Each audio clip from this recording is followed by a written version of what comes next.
This is BC Spirits, your look at the province's burgeoning distilling culture. Welcome to another episode of BC Spirits. Of course, I'm your host, Sean Sewell. This week, I know that I've talked about my disdain for vodka in general in other episodes. This week, I decided to sort of start delving into something because if you haven't been following me on social media, I am running out of things to taste in the province because I usually do 6 to 7, maybe 14 things. Sort of really gets ahead of me. I'll probably regurgitate a bit of the information out and do a couple of more episodes. But this week, I wanted to do flavoured vodkas. Now, flavoured vodkas aren't a big thing for BC distilleries, I find. There's a few players that have a few things, but really it's not a massive category as it is in the macro. So your Smirnoffs and your Absolutes and stuff like that. And the ones I've picked today are super, super weird and nerdy. So I sort of go anti-macro flavoured vodka tasting with this craft's lineup. So I've got 7 in front of me today. Flavoured vodka is something that as adult drinkers, like when you start first getting to adulthood, you're probably having flavoured vodka cocktails at nightclubs or bars. It's usually the first introduction to drinking properly. I'm a bar geek, so for me that was a long time ago. I can't even remember when I was first started drinking if there was flavoured vodka, prolifically. But I know I've made cocktails with flavoured vodka that were always very popular. So let's kick off with this craft movement one. This one is the weirdest one. I have to do some research before I go on film about this one. It's the 1 Foot Crow mineralized vodka. Now it's got, is it Fulvic? It's these 2 different acids. I literally just looked them up and I've completely forgot them already. It's sort of like charcoal and organic matter. I don't think it's charcoal because that would be different. But it's infused with minerals, which is very, very, very interesting. Helvic and Felvic, something like that. But it's from 1 Foot Crow and Gibson's. Texture is super thick. It's all soluble, so you're not getting any sort of sediment or anything like that. It's very black. On the nose though, you get through that super vanilla-y sort of distillate. The vodka that they make is very, very vanilla-y in their single malt.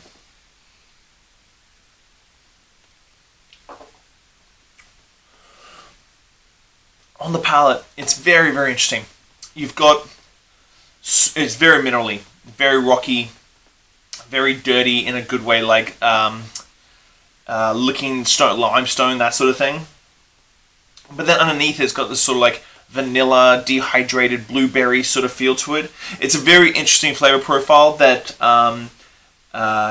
gives it this sort of texture and flavor.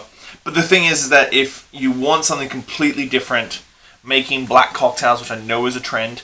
Black cocktails, try this one, the 1 Foot Crow mineralized vodka. They've also got the gunpowder gin as well, which we've done in previous episodes. But that one I wanted to start off with because I think it's the weirdest one we have. And I think it's the weirdest, but the most flavorful and most interesting. I think it's got its place in the world. But that dried blueberry, dehydrated blueberry, blackberry sort of feel like I used to dehydrate blackberries and then taste them. It's that sort of nice graininess, but this is very odd. Next up, I've got 2 espresso vodkas. Because I love my coffee, obviously. I wouldn't exist without coffee. First up is the Roots and Wings Double Vice. Now, I've done Roots and Wings in the past. I've done Roots and Wings last week, I think, with the Jackknife Gin. This one is obviously the infused vodka. So the Vital Vodka is the base, which is super creamy. It's got that corn and potato base, which is just mouth-filling texture.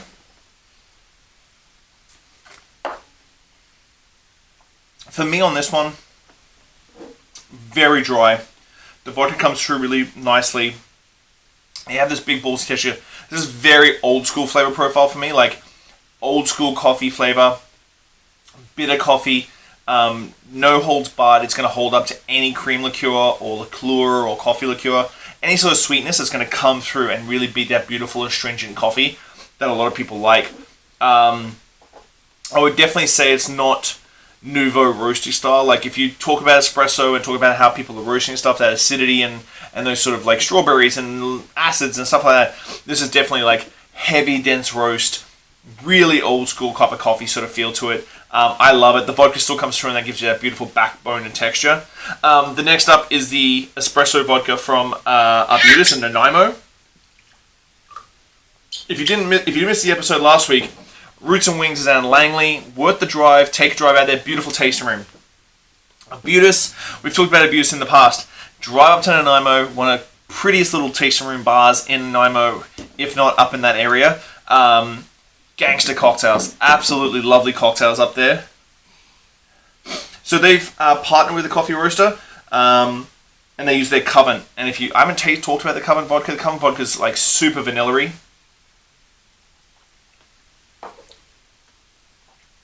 And on the palate, that definitely leans into like that sweet, almost slightly sweetened coffee, sweetened espresso. That's really, really tasty.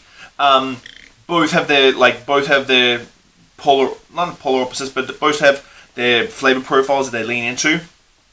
Sweeter coffee with that like old school dry bitter coffee from the Double Weiss. Both really good coffee liqueurs. Stop using coffee vodkas. Stop using macro espresso vodkas. Go out and support local for that one. Now we're going to change it up to berry vodkas. So one we've done last week is the Taynton Bay. We did their gin last week. This week we're doing their raspberry vodka. Now we've done a raspberry gin from BC, which is from Gillespie's. That's fantastic raspberry gin. This is in the same vein. On the nose, bright, fresh raspberries. You can definitely tell it's fresh raspberries. It's not using some shitty additive that you can buy in like little vials like this that you put 100 mils in for every 1,000 liters. Sits at 40%.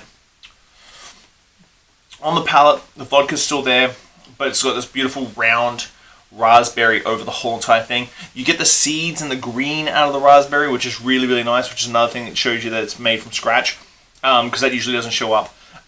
Maceration always pulls out everything. You can't de-seed the little raspberries completely because there's so many of them. So you always get this beautiful, like, green biting into a fresh raspberry sort of feel. This classic Collins, if you're super easy at home, a little bit of lemon juice, a little bit of 2 ounces of this, top up with soda, you'd be good to go. You might need a little syrup with that one because it doesn't have any residual sweetness. Those guys are up in Invermere. They became very famous from Dragon's Den. If you didn't watch the gin episodes, you missed out on that one. They do some great tea infusions as well. Next up, we're on the island.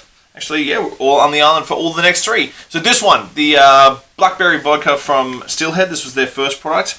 I know I helped them out with their gin, which is going to win a ton of awards soon.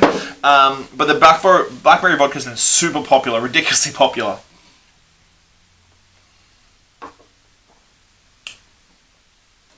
Same thing with this.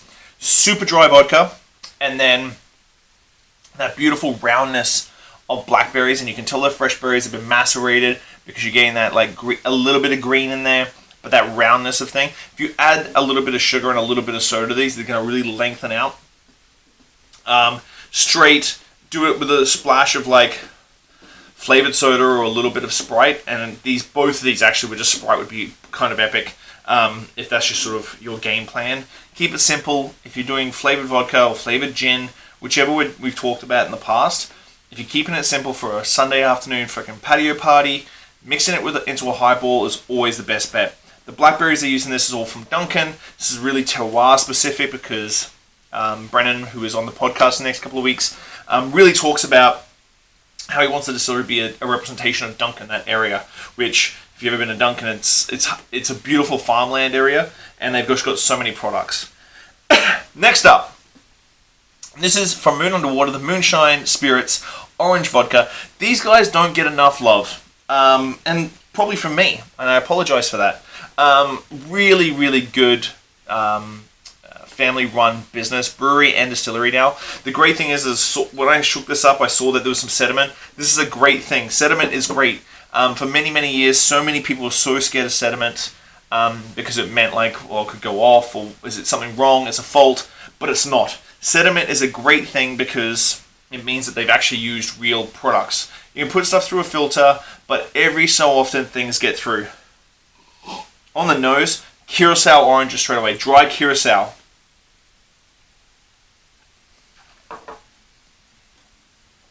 Now, I'm not sure what oranges they use. These guys are based in just on over the other side of... I think they're classed as Vic West, which is my neck of the woods.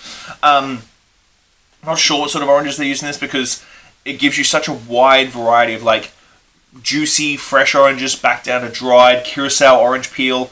It's definitely got a Curacao-y sort of like feel to it. If you added sugar, I would put $10 down. You would think this is a Curacao liqueur. That's how sort of bitter orange it is. But a really fantastic orange vodka. It's real. You can tell. Look at the color. Like, look at that color. You can tell that is a genuine, like, and you can't see it on camera, but the amount of sediment that's in that is insane. So you know that it's a proper made product using real oranges. So next one up is the non-social media distillery of the province, Tofino Distillery. They don't believe in social media. They're a real pain in the ass to get a hold of. So guys, if you're listening to this, you understand how much of a pain in the ass it is to get a hold of you or tag you in anything. So I really want to represent you pretty badly. So Tofino Jalapeno Vodka. I hate like spicy things. It's not my thing. A little bit of Valentinas on my tacos or something like that. That's pretty much the extent of it. But the jalapeno vodka from Tofino, there's a couple of chili vodkas in the province. I might actually do an episode just based on that, which my stomach will absolutely hate. The big one is obviously the chili vodka from Sons of Vancouver is a beast. I regret tasting that for the first time, and from that was 5 years ago to now, it is spicy as hell, and you will know about it for a while. So if you're a spice head, which I know there's a lot of you out there, hot sauce and whatnot, get them. So the jalapeno vodka, on the nose, straight away you get the jalapeno flavor. So I think there's a split always with peppers. You get pepper flavor and then the spice. And the spice is a secondary thing. You can get a lot of flavor. That's why I like red peppers. I can eat red pepper or orange pepper like an apple. I love that flavor. It's the spice that I can't really deal with.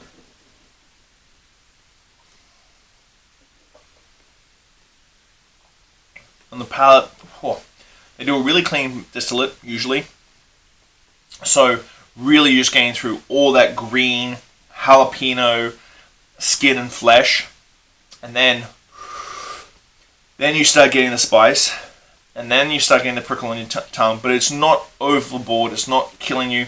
For me, this would be a cop-out for me to say, like, use it in a Caesar. I really think that you can get a little bit more courageous with that. I think anything with ginger and pineapple, like tiki-esque sort of style, some sort of spice tones, and that would be an epic one for this one. So that's the Tofino Jalapeno. It's spicy but not too crazy. You can put it in your Caesars. Why not? If you like spice, put anything. I think I will do a spice forward one because I know that After Dark also has a spiced vodka with chilies in the bottle still, which is just mental. But 7 fun little flavored vodkas, which some of you out there who drink your macro brands like your Absolutes and your Smirnoffs and that sort of thing may go, well, they don't make what I like to drink in BC. And I'm hoping that this shows you that we do. We do make an orange vodka. So if you like orange vodka and soda, there you go. If you like your Shafts, which is a Victorian like classic, here you go. Change it up with these instead of using Van Gogh. Your raspberry and blackberry vodkas, like these are real flavored vodkas. Like use them instead of using this crap that is clear but tastes like blackberries. The 1 Foot Crow, bartenders out there, chase this down, find it, and figure out how to use it. Because I think it's gonna be a product this year in 2020 that is gonna like change up a lot of you guys' bar programs. Mainly because it's gonna make a black cocktail without charcoal. People are gonna lose their minds. Your clientele is gonna blow up about this thing. So track down the 1 Foot Crow and make some cocktails with that. I'm going to develop some cocktails with that just so I can show you how you can make it. So, flavored vodkas, I'm going to have to do a couple more because I know there's a couple more out there. Guys, go out and support local distilleries. They support your local community. Go to BC Spirits and get some swag. You can see I'm wearing a hat and t-shirt here. Help to support BC Spirits is a passion project of mine. So this is all self-funded. I buy most of these spirits myself. So please go out, support BC Spirits, support your local distilleries. Have a good week. I'll see you next week. Bye.